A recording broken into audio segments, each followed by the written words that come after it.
अच्छी बात है और इसमें सरकार की जो सक्रियता है वो दिख रही है। और योगी जी कल बहुत भावुक थे, हमने उनकी इंटरव्यू सुना और योगी जी बहुत भावुक थे। मेरी फ़ोन पे भी उनसे बहुत देर बात हुई, तो कल बहुत बहुत भावुक थे। बहुत मुझे लगता है कि सनातनी के दिल में ही यह भाव आ सकता है। और योगी जी तो साधु हैं, एक परंपरा के आचार्य हैं, नाथ परंपरा के राष्ट्रीय अध्यक्ष भी हैं नाथ संप्रदाय के। और मुझे लगता है कि योगी जी के मन में जो भाव आया वो भाव कट्टर सनातनी के मन में आ सकता है। और इसकी बिल्कुल जुडिशली इसकी जो जांच है वो जुडिशरी जांच होनी चाहिए, क्योंकि जहां तक मेरा मानना है आज करोड़ों करोड़ जनता की श्रद्धा, करोड़ों करोड़ सनातनियों की श्रद्धा आस्था कुंभ को लेकर के है। निसंदेह हमारे योगी आदित्यनाथ जी, हमारे आदरणीय प्रधानमंत्री नरेंद्र मोदी जी, गृह मंत्री जी अत्यंत संवेदनशील हैं कुंभ को लेकर के, इसमें कोई दो राय नहीं है। और उनके कारण ही यह संभव हो पा रहा है। और योगी जी के कारण जो कल अखाड़ों का स्नान हुआ वो किसी और के कारण नहीं हो सकता था, ये भी बड़ी बात है। अगर योगी जी के जगह पर कोई और होता आज, तो मुझे लगता है यह संभव नहीं था, यह संभव नहीं था। और मैं आचार्य होने के नाते ये बात कह रहा हूँ कि सभी अखाड़ों ने एक साथ एकजुट होकर के सरकार का समर्थन किया और आम जनमानस का सहयोग किया, जो सनातनी है उनका सहयोग किया। और सनातनियों का सहयोग करना ही साधु संतों का धर्म है, कर्तव्य भी है और आवश्यक भी है, तीनों बातें।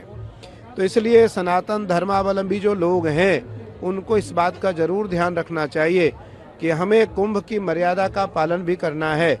आज कुंभ को लेकर के मैंने सुना, अभी मैंने पढ़ा देखा नहीं, अगर मुझे कुछ ऐसा लगता हो कि मैं कुछ कह रहा हूँ तो उसको अन्यथा न लिया जाए। मैंने सुना कि कुंभ को लेकर के अनर्गल बातें की जा रही हैं कि कुंभ में आप ना आए, कुंभ में आपका आगमन सही नहीं है। मेरा मानना है कि कोई ऐसी अव्यवस्था कुंभ में इस समय नहीं है, कुंभ व्यवस्थित है। और आचार्य, अभी मैं आया अपने शिविर से, मेरा शिविर और अखाड़े की दूरी लगभग 9 किलोमीटर के आसपास है। मुझे आचार्य पट्टाभिषेक करना होता है, मुझे जितने भी महामंडलेश्वर बनते हैं उनका पट्टाभिषेक करना होता है। अभी हम कुमार स्वामी जी को एक भारत का एक बड़ा पद देने जा रहे हैं और मेरा मन है कि ये परंपरा आचार्य के अधीन रहती है, तो आचार्य अपने शिविर से यहाँ आकर के पट्टाभिषेक करता है। मैं अभी लगभग 9 किलोमीटर की यात्रा तय करके आया, मुझे व्यवस्थित लगा और सब एक सुचारू रूप से कुंभ की व्यवस्था चल रही है। इसलिए कुंभ बिल्कुल व्यवस्थित है, कुंभ में कोई अव्यवस्था नहीं है।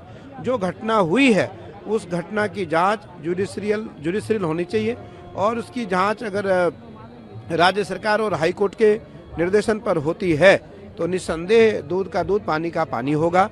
और आप देखना कि अगर कोई साजिश भी है तो वो भी निकल के आएगा। वैसे तो ये महाकुंभ है, इसमें देवता यहाँ किसी न किसी रूप में भ्रमण करते हैं, कोई साजिश इसलिए नहीं कर सकता यहाँ कि यहाँ हजारों हजार महात्मा साधु संत, यहाँ हिमालय से महात्मा आकर के प्रयाग में निवास कर रहे हैं, इसलिए यहाँ किसी का साजिश कामयाब होने वाला नहीं है। यहाँ महादेव, गंगा मैया, माँ काली, अपने अपने आराध्य देवता, हमारे अखाड़े के आराध्य देवता भगवान कार्तिक है, वो सब के सब यही हैं, सबके सब उपस्थित हैं।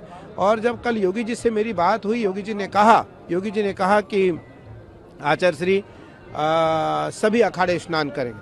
मुझे कितना अच्छा लगा और सभी अखाड़ों ने एक स्वर में माना उस बात को, एक भी कोई प्रतिक्रिया नहीं आई होगी। अखाड़ा परिषद के अध्यक्ष पूज्य रविंद्रपुरी जी महाराज, अखाड़ा परिषद के राष्ट्रीय महामंत्री पूज्य हरिगिरी जी महाराज का एक स्वर आया कि सभी अखाड़ा प्रतीकात्मक स्नान करेगा। और कल का जो स्नान था वो मैं इसलिए कह रहा हूँ, घटना को छोड़ करके वो सबसे अच्छा स्नान था। उस स्नान में एक कॉमन आदमी नहीं था, एक सामान्य आदमी नहीं था। जितने लोग अखाड़े से निकले उतने ही लोगों ने स्नान किया उस घाट पर। For exclusive and insightful videos, subscribe to our new channel ABP Live Premium.